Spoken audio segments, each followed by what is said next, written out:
The fluorescent lights hummed overhead like tired insects, casting harsh shadows across the linoleum floor of St. Mary's General Hospital. It was 2:47 a.m., and the emergency ward buzzed with the controlled chaos of another Friday night.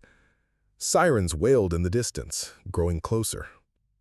Before we jump back in, tell us where you're tuning in from, and if this story touches you, make sure you're subscribed because tomorrow I've saved something extra special for you. Maya Rodriguez pressed her back against the supply closet door for just 30 seconds, closing her eyes. Her scrubs, once crisp and navy blue, now bore the evidence of a 17-hour shift, coffee stains, antiseptic spots, and exhaustion that had settled into her bones like winter cold. Her student loan payment was due Tuesday, rent was already 3 days late, and her younger brother's college tuition bill sat unopened in her car's glove compartment, too overwhelming to face. She pulled her phone from her pocket. 3 missed calls from her landlord. 1 text from her brother asking if she could cover his textbook costs this semester. $0.43 in her checking account. The supply closet smelled like bleach and latex gloves. Maya had discovered this hiding spot during her first week as a registered nurse, back when she still believed that saving lives would somehow make the bills disappear. 2 years later, she knew better. Heroes didn't get hazard pay. Compassion didn't cover groceries. Her phone buzzed. Another shift available tomorrow, double overtime. She accepted before reading the details. Meanwhile, across the city, Victor Ashworth sat in the back of his Tesla Model S, reviewing acquisition papers by the glow of his tablet. The leather seats cost more than Maya's monthly salary. His watch, a limited edition Patek Philippe, caught the streetlight as he signed documents that would close another factory, relocate another 1,000 jobs overseas. Profit margins demanded efficiency. Sentiment was expensive. His driver navigated the empty highways with practiced silence. Victor preferred the night drives. Fewer people to recognize him, fewer reasons to pretend he cared about anything beyond the next quarterly report. His penthouse waited 30 floors above the city, all glass and steel and carefully curated emptiness. He felt the chest pain begin as they passed the hospital district. Sharp, stabbing, radiating down his left arm like lightning. Victor had ignored similar warnings for months. Stress, his personal physician had said. Reduce workload, exercise more and connect with people. Victor had fired him the next week. The pain intensified. His vision blurred. He managed to whisper to his driver. Hospital. Now. The Tesla screeched into St. Mary's emergency bay, just as Maya emerged from her hiding spot, straightening her scrubs. She saw the expensive car, the unconscious man in the back seat, and something inside her shifted into focus. Not the bills, not the exhaustion, not the impossible mathematics of her life. Just a person who needed help. She ran toward the car, her worn sneakers slapping against wet pavement, calling for a gurney. In 30 seconds, their worlds would collide in ways neither could imagine. The nurse who had nothing, and the billionaire who had everything except the one thing that mattered most. His life hung in her capable hands. The automatic doors slammed open as Maya sprinted alongside the gurney, her hands already working. Victor's pulse was weak, irregular, his skin ashen under the harsh emergency lighting. She'd seen this before, massive cardiac event, possibly a widowmaker if they were unlucky. Male, approximately 55, acute chest pain with radiation, lost consciousness in vehicle. Maya rattled off to Dr. Patricia Chen, who appeared at her elbow like a guardian angel. BP dropping, pulse thready. The trauma bay erupted in controlled medical choreography. Maya's fingers moved with practiced precision, starting IV lines while others attached monitors. The heart rhythm on screen told a story she knew too well. ST elevation, the kind that killed powerful men and homeless veterans with equal indifference. "We need to get him to cardiac cath now," Dr. Chen announced, but Maya was already moving, releasing brakes and maneuvering the gurney toward the elevator. Her sneakers squeaked against the floor, a sound that usually embarrassed her around the attending physicians with their polished shoes and confident strides. In the elevator, Victor's eyes fluttered open, confused, scared, vulnerable in a way that money couldn't shield him from. Maya found herself looking directly into dark brown eyes that seemed startled to find kindness staring back. "You're okay," she said simply, her voice cutting through the electronic beeping. "We're taking care of you." He tried to speak, but the oxygen mask muffled his words. Maya leaned closer, pulling the mask aside just slightly. "My wallet," he whispered hoarsely. "In my jacket. There's a card. Don't worry about payment right now. Just focus on breathing." "No." Victor's grip on her arm was surprisingly strong. "Emergency contact. My assistant, Rebecca Martinez. Tell her the Johannesburg deal can wait." Maya nodded, though she had no idea what the Johannesburg deal was. She'd never been further than 2 states away from where she was born. But something in his eyes made her commit the name to memory. "No," Victor said firmly. "It was more than that." He reached into his jacket pocket and pulled out an envelope. "This is for you." Maya stared at the thick, cream-colored paper with suspicion. In her experience, envelopes from wealthy people usually contained legal documents or eviction notices. "What is it?" "A small token of my appreciation." Maya didn't take the envelope. Instead, she glanced around the busy hallway, acutely aware that their conversation was drawing curious looks from her colleagues. "Victor, I can't accept gifts from patients. It's against hospital policy." "It's not a gift," Victor said carefully. "It's an opportunity." Before Maya could respond, a familiar voice interrupted them. "Maya, there you are." Dr. Sarah Kim approached with a clipboard and the hurried expression of someone dealing with an understaffed department. "I need you to cover pediatrics tonight. Jennifer called in sick and we're already running 3 nurses short." Maya's shoulders sagged almost imperceptibly.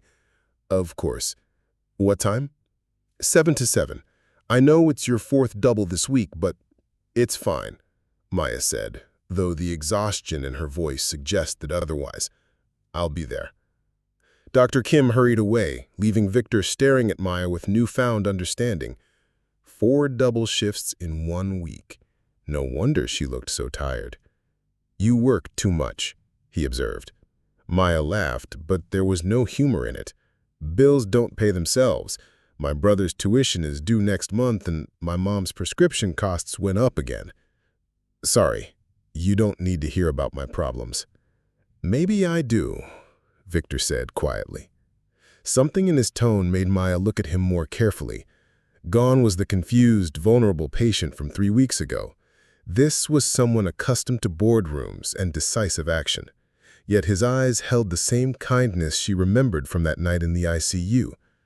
"Walk with me?" Victor asked, gesturing toward the hospital cafeteria. "I promise I'm not trying to violate any policies." Maya checked her watch. She had 20 minutes before her next shift started. Against her better judgment, she found herself nodding. The cafeteria was nearly empty, caught in the lull between lunch and dinner rushes. They sat at a corner table with chipped formica surfaces and mismatched chairs. Victor had purchased 2 cups of coffee that tasted like it had been brewing since the Clinton administration. "Tell me about your brother," Victor said, wrapping his hands around the styrofoam cup. "Diego's a sophomore at State, pre-med, actually, wants to be a surgeon. He's brilliant, straight A's, dean's list, the whole thing." Her expression grew more serious. "But brilliant doesn't pay for textbooks or lab fees." "And your mother?" Maya hesitated. Sharing personal information felt dangerous, like handing someone ammunition they could use against her later. But something about Victor's patient attention encouraged honesty. "Diabetes," she said simply. "Type 1. She was diagnosed when I was 16. Lost her job at the textile plant when it closed down, and with it went her insurance. We've been playing catch-up ever since." Victor absorbed this information without comment, though Maya noticed his jaw tighten slightly. "Is that why you became a nurse?" "Partly." Maya traced patterns in the condensation on her water glass.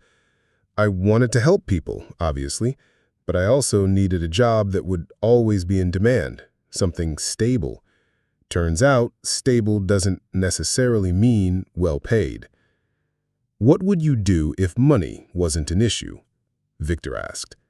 The question caught Maya off guard. I don't know.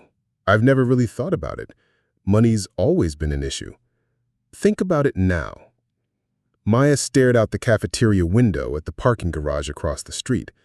I'd want to work somewhere that made a real difference, not just treating symptoms, but actually helping people get better and stay better.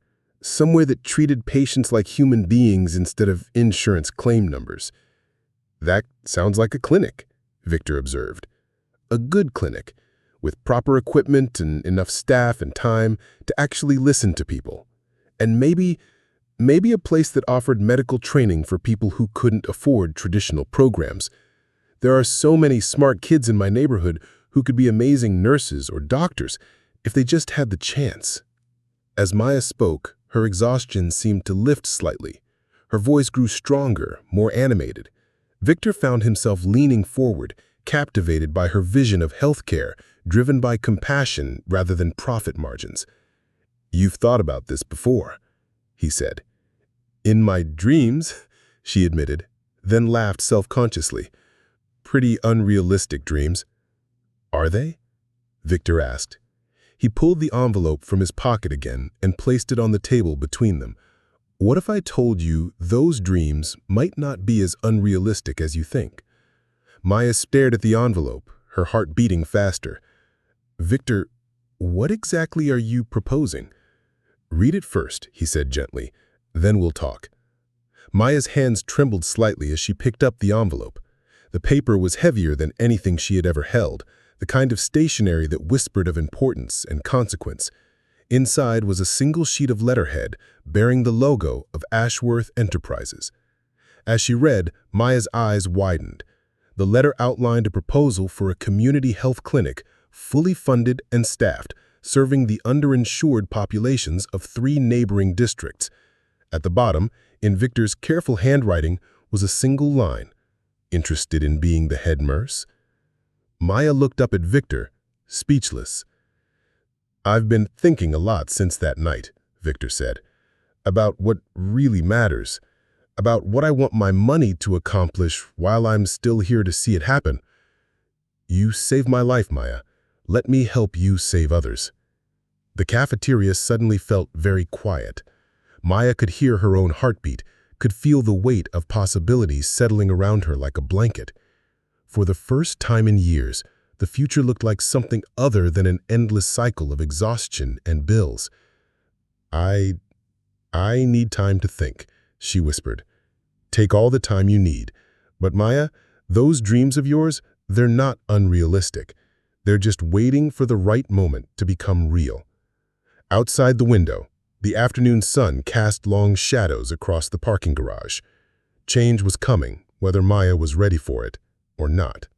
Maya carried the letter home that night, folded inside her uniform pocket, where it pressed against her ribs like a secret. She'd read it 6 times during her shift, each reading making the words feel both more real and more impossible. A fully funded clinic, her own nursing staff, equipment that actually worked, the chance to practice medicine the way she'd always dreamed. She lived in a converted garage apartment behind Mrs. Chen's house in East Oakland, a neighborhood where gunshots punctuated the night air more often than fireworks. The space was barely 300 square feet, with a hot plate for a kitchen and a Murphy bed that doubled as her desk. But it was hers, and more importantly, it was affordable. Diego was waiting for her when she arrived, hunched over his organic chemistry textbook at her tiny table. At 19, he had their father's broad shoulders and their mother's determined jaw. Maya had practically raised him after their dad left when Diego was 8, working 2 jobs to keep him in school while their mother struggled with her diagnosis.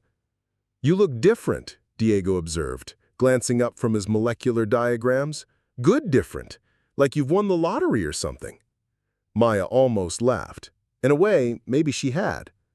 "How's Mom?" "Better today. Her blood sugar's been stable all week." Diego closed his textbook and studied his sister's face. Maya, what's going on? You've got that look. What look? The same one you had when you decided to become a nurse, like you're seeing something the rest of us can't see yet. Maya pulled the letter from her pocket and handed it to her brother. Diego read it slowly, his eyebrows climbing higher with each paragraph. When he finished, he looked at her with a mixture of excitement and concern. "This is incredible," he said. "But Maya, who is this guy? Nobody just offers to fund an entire medical clinic because a nurse did her job well." That was the question Maya had been avoiding all evening. She'd been so focused on the opportunity that she hadn't really considered who Victor Ashworth was or why he had the resources to make such an offer. "He was my patient a few weeks ago. Cardiac event. I helped save his life." "That doesn't explain this." Diego waved the letter. "This is serious money, Maya, like build a hospital money." Maya's laptop was ancient, a second-hand Dell that took 5 minutes to boot up and made grinding noises when she opened too many browser tabs. But it was sufficient for basic internet searches. She typed Victor Ashworth into Google and waited. The results filled her screen. CEO of Ashworth Enterprises. Net worth estimated at $3.2 billion. Youngest person ever to appear on the cover of Forbes 3 times. His company owned manufacturing plants, real estate developments, and technology patents across 4 continents. There were photos of him at charity galas, shaking hands with politicians, cutting ribbons at grand openings. "Jesus," Diego breathed, reading over her shoulder. "Maya, this guy could buy our entire neighborhood and turn it into a parking lot." Maya scrolled through article after article, each one painting Victor as a brilliant but ruthless businessman. Ashworth Enterprises closes Michigan plant, 800 jobs lost. Hostile takeover nets billions for Ashworth Empire. The man who never says no to profit. Then she found something that made her pause. A small item from 3 years ago, buried in the business section. Ashworth family tragedy. Billionaire's daughter dies in car accident. Maya clicked the link, her heart sinking as she read. Victor's 8-year-old daughter, Emma, had been killed by a drunk driver while walking home from school. The article was brief, clinical in its reporting, but Maya could read between the lines. A father destroyed by loss. A marriage that couldn't survive the grief. Victor's divorce had been finalized 6 months later. "Oh my God," Maya whispered. "What?" Maya turned the laptop so Diego could see the screen. As he read about Emma Ashworth, his expression softened from suspicion to sympathy. That's why he was alone in the hospital. No family to call, no one waiting for him, just his assistant. Diego sat back in his chair processing this information. "So you think this clinic thing is some kind of... what? Guilt project?" "I don't know." Maya stared at the photo accompanying the article. Victor at Emma's funeral, his face a mask of carefully controlled grief. Maybe. Or maybe someone who's lost everything understands what it means to save something. She thought about their conversation in the cafeteria, how Victor had listened when she talked about her dreams for healthcare. There had been nothing calculated in his attention, nothing that suggested he was simply writing a check to ease his conscience. "There's something else," Maya said, scrolling through more recent articles. "Look at this." The headline read, Ashworth Enterprises shifts focus. Billionaire CEO announces major philanthropic initiative. The article, dated just 2 weeks ago, described Victor's decision to redirect a significant portion of his company's profits towards healthcare and education programs. "We have a responsibility to build up rather than tear down," Diego read aloud, quoting Victor from the article. "Too much of business today is about extraction rather than creation. I want to change that." Maya closed the laptop and leaned back in her chair. The Victor Ashworth she'd met didn't match the corporate raider described in the older articles. The man who'd sat with her in the hospital cafeteria, who'd listened to her talk about helping underserved communities, seemed genuinely changed by something. "What are you going to do?" Diego asked. I honestly don't know. Maya picked up the letter again, running her thumb along the expensive paper. This could be everything I've ever wanted. A chance to really make a difference, to help people the way I've always dreamed. But what? What if he changes his mind? What if this is just a rich man's whim and 6 months from now he decides he'd rather buy another yacht instead? Maya's voice carried the weight of a lifetime of disappointments, of opportunities that had evaporated the moment she'd reached for them. Diego reached across the table and took his sister's hand. Maya, you've been working yourself to death for 2 years, picking up every extra shift, living on ramen noodles and hope. When's the last time someone offered you something instead of asking you to give more? Maya couldn't remember. In her world, help came with strings attached. Opportunities came with hidden costs, and kindness was usually the prelude to exploitation. Maybe that's exactly why you should say yes, Diego continued. Not because you trust him completely, but because you trust yourself. You saved his life, Maya. You've been saving lives every day for years. Maybe it's time someone saved yours. Outside, Mrs. Chen's dog started barking at a passing siren. Maya looked around her tiny apartment, at the stack of medical bills on her counter, at Diego's textbooks that cost more than her monthly grocery budget, and at the photo of their mother tucked into the corner of her mirror.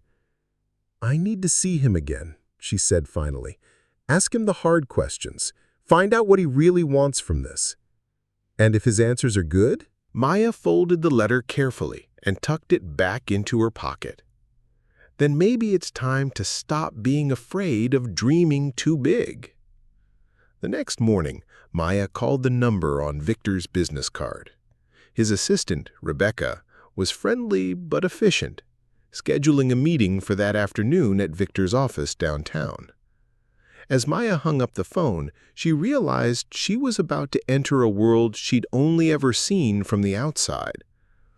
The Ashworth building rose 47 stories into the San Francisco sky, its glass facade reflecting the bay and the bridges like a mirror of possibility. Maya stood on the sidewalk for a full minute, craning her neck to see the top, wondering if she was making the biggest mistake of her life. Then she thought about the pediatric ward where she'd worked the night before, about the young mother who couldn't afford her daughter's asthma medication, about the elderly man who delayed seeking treatment until his condition became critical because he was afraid of the bills. Maya straightened her shoulders, walked through the revolving doors, and stepped into the marble lobby. Some dreams were worth the risk of believing in them. The elevator climbed toward the 47th floor, carrying Maya toward a conversation that would change everything. The elevator doors opened directly into Victor's office suite, a space that occupied the entire 47th floor. Maya stepped out onto polished hardwood floors that probably cost more than her annual salary, surrounded by floor-to-ceiling windows offering a panoramic view of San Francisco Bay. The Golden Gate Bridge stretched across the horizon like a red ribbon, while Alcatraz sat in the distance like a forgotten memory. Ms. Rodriguez? A woman approached with the confidence of someone accustomed to managing powerful people. She was elegant, probably in her 50s, with silver hair and kind eyes behind designer glasses. I'm Rebecca Martinez, Mr. Ashworth's executive assistant. He's finishing a call with Singapore, but he'll be with you shortly.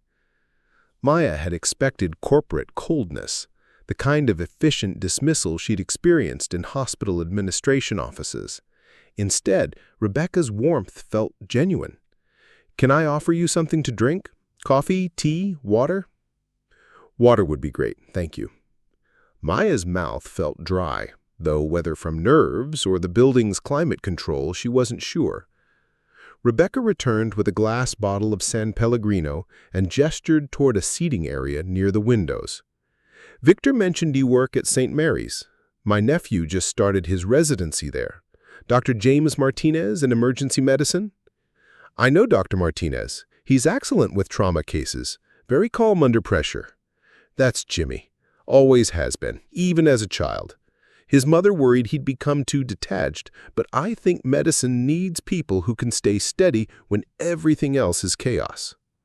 The conversation felt surreal. Maya was discussing a colleague with the assistant to a billionaire, sitting in an office that could house her entire apartment building, talking as if they were neighbors chatting over coffee. It was the last thing she'd expected from this meeting. Victor emerged from an inner office, and Maya noticed he looked different than he had in the hospital. Not just healthier, though the color had returned to his face and his movements carried renewed energy, but more purposeful.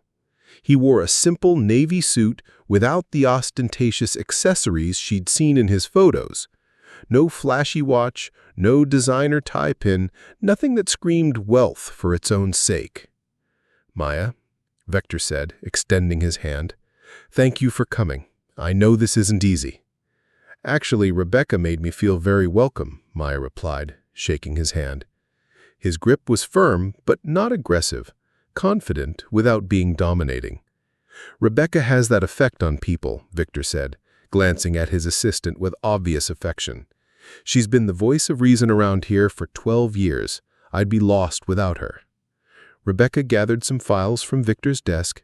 "I'll leave you two to talk. Maya, it was lovely meeting you. I hope we'll see each other again soon."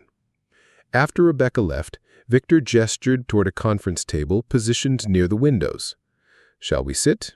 I imagine you have questions." Maya settled into a leather chair that probably cost more than her monthly rent.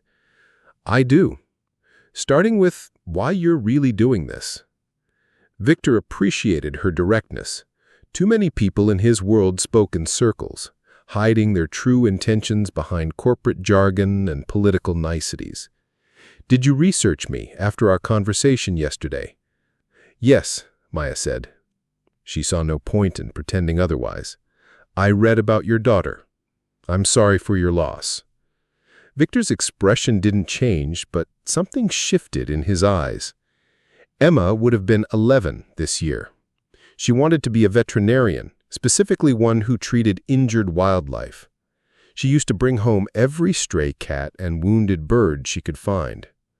Maya waited, sensing there was more. "The night you saved my life, I was coming from a board meeting where I just approved the closure of 3 manufacturing plants. 1,500 people would lose their jobs, but our profit margins would improve by 7%. He paused, looking out at the bay. "I told myself it was just business, that someone else would hire those workers, that efficiency demanded hard choices. But that night changed something. That night I nearly died alone in the back of a car, surrounded by all the wealth I had accumulated and none of the things that actually matter. Two Maya that know who I was, didn't care about my net worth or my influence. You just saw someone who needed help, and you gave it without hesitation or calculation." Maya shifted in her chair. "Any nurse would have done the same thing." "Would they?" Victor asked. "When I was recovering, I started paying attention to how the hospital actually operates, how understaffed the emergency department is, how nurses like you work double and triple shifts because there's no one else, how patients get discharged too early because beds are needed for new admissions." Maya straightened her shoulders, walked through the revolving doors, and stepped into the marble lobby. Some dreams were worth the risk of believing in them. The elevator climbed toward the 47th floor, carrying Maya toward a conversation that would change everything. The elevator doors opened directly into Victor's office suite, a space that occupied the entire 47th floor. Maya stepped out onto polished hardwood floors that probably cost more than her annual salary, surrounded by floor-to-ceiling windows offering a panoramic view of San Francisco Bay. The Golden Gate Bridge stretched across the horizon like a red ribbon, while Alcatraz sat in the distance like a forgotten memory. "Ms. Rodriguez?" A woman approached with the confidence of someone accustomed to managing powerful people. She was elegant, probably in her 50s, with silver hair and kind eyes behind designer glasses. I'm Rebecca Martinez, Mr. Ashworth's executive assistant. He's finishing a call with Singapore, but he'll be with you shortly. Maya had expected corporate coldness, the kind of efficient dismissal she'd experienced in hospital administration offices. Instead, Rebecca's warmth felt genuine. "Can I offer you something to drink? Coffee, tea, water?" "Water would be great, thank you." Maya's mouth felt dry, though whether from nerves or the building's climate control, she wasn't sure. Rebecca returned with a glass bottle of San Pellegrino and gestured toward a seating area near the windows. "Victor mentioned you work at St. Mary's. My nephew just started his residency there. Dr. James Martinez in emergency medicine?" "I know Dr. Martinez. He's excellent with trauma cases, very calm under pressure." "That's Jimmy. Always has been, even as a child. His mother worried he'd become too detached, but I think medicine needs people who can stay steady when everything else is chaos." The conversation felt surreal. Maya was discussing a colleague with the assistant to a billionaire, sitting in an office that could house her entire apartment building, talking as if they were neighbors chatting over coffee. It was the last thing she'd expected from this meeting. Victor emerged from an inner office, and Maya noticed he looked different than he had in the hospital.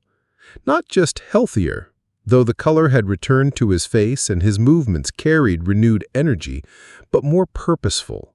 He wore a simple navy suit without the ostentatious accessories she'd seen in his photos. No flashy watch, no designer tie pin, nothing that screamed wealth for its own sake. "Maya," Victor said, extending his hand. "Thank you for coming.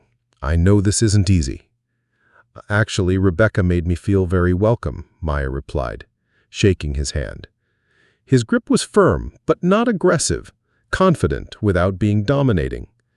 "Rebecca has that effect on people," Victor said, glancing at his assistant with obvious affection. "She's been the voice of reason around here for 12 years. I'd be lost without her." Rebecca gathered some files from Victor's desk. "I'll leave you two to talk. Maya, it was lovely meeting you. I hope we'll see each other again soon." After Rebecca left, Victor gestured toward a conference table positioned near the windows. "Shall we sit? I imagine you have questions." Maya settled into a leather chair that probably cost more than... Exactly. Healthcare that addresses root causes instead of just symptoms. Victor pulled up another screen showing staffing projections and salary ranges. Maya's breath caught when she saw the numbers. The proposed nursing salaries were nearly double what she currently made. "The goal isn't just to treat illness," Victor continued, "but to prevent it. Community health fairs, nutrition education, job training programs that include healthcare benefits. A place where someone's ability to pay doesn't determine the quality of care they receive." Maya studied the financial projections. This would cost millions annually just to operate. $8.7 million in the first year, Victor confirmed. "I've allocated $15 million for startup costs and committed to funding operations for at least 5 years while we establish sustainable revenue streams through a combination of insurance reimbursements, grants, and ongoing philanthropic support." The numbers were staggering. Maya had spent so long thinking in terms of scarcity, rationing supplies, making do with broken equipment, choosing which patients to prioritize based on available resources, that abundance felt almost incomprehensible. "Why me?" Maya asked. "With this kind of budget, you could recruit anyone. Department heads from prestigious hospitals, nurses with advanced degrees, people with experience managing large medical facilities." Victor returned to the conference table and opened a folder containing several documents. "I've interviewed 12 candidates for senior nursing positions over the past 2 weeks. All of them were highly qualified, impressively credentialed, and utterly focused on protocols, efficiency metrics, and cost containment." He handed Maya a sheet of paper. "These are comments from patients at St. Mary's who specifically requested you during their treatment. I had Rebecca contact them as part of our research." Maya read the testimonials with growing amazement. A teenage boy who said she'd made him feel safe during his first panic attack. An elderly woman who credited Maya with noticing early signs of sepsis that other staff had missed. A young father who described how Maya had helped him understand his daughter's treatment plan when the doctors used terminology he couldn't follow. "You don't just treat symptoms," Victor said. "You see people. You understand that healing involves more than medical intervention. It requires compassion, patience, and genuine human connection. Those aren't skills you can teach in nursing school." Maya set down the testimonials, overwhelmed. "Victor, this is extraordinary. But I need to understand something. Is this about your daughter? About guilt over her death?" Victor was quiet for a long moment. When he spoke, his voice carried the weight of honest self-reflection. "Partly, yes. I spent 3 years after Emma died throwing myself into work, using business success to avoid dealing with grief. I told myself that accumulating wealth was honoring her memory, but really, I was just running from the pain." He gestured toward the city beyond the windows. "But this isn't about assuaging guilt. It's about choosing what kind of legacy I want to leave. Emma believed in helping others, in making the world a little bit better wherever she found it. This clinic, the work we could do together, it feels like the first meaningful thing I've considered since she died." Maya walked back to the windows, looking down at the city below. Somewhere down there, nurses were working overtime in understaffed hospitals. Families were choosing between medication and groceries. Children were going without preventative care because their parents couldn't afford to miss work.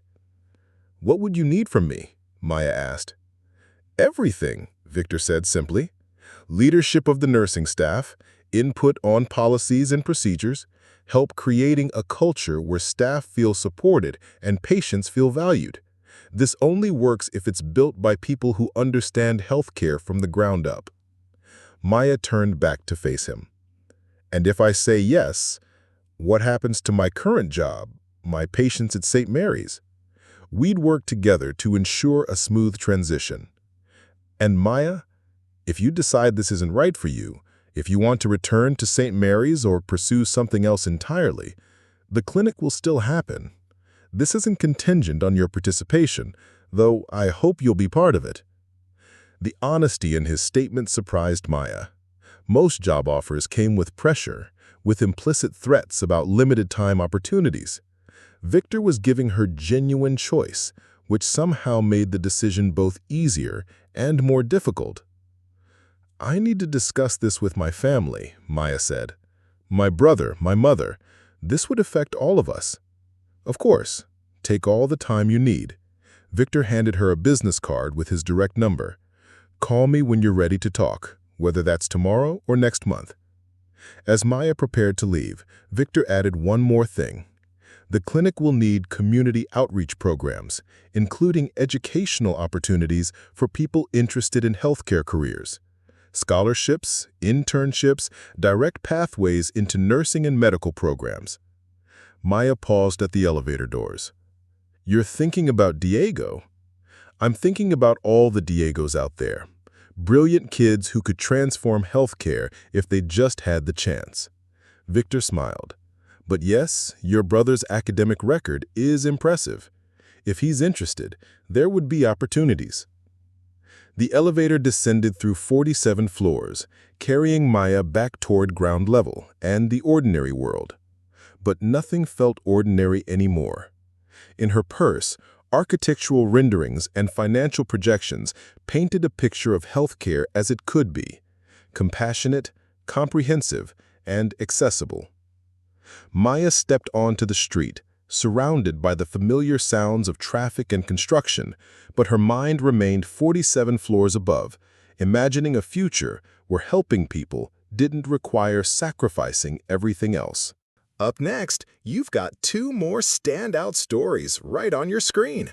If this one hits the mark, you won't want to pass these up. Just click and check them out.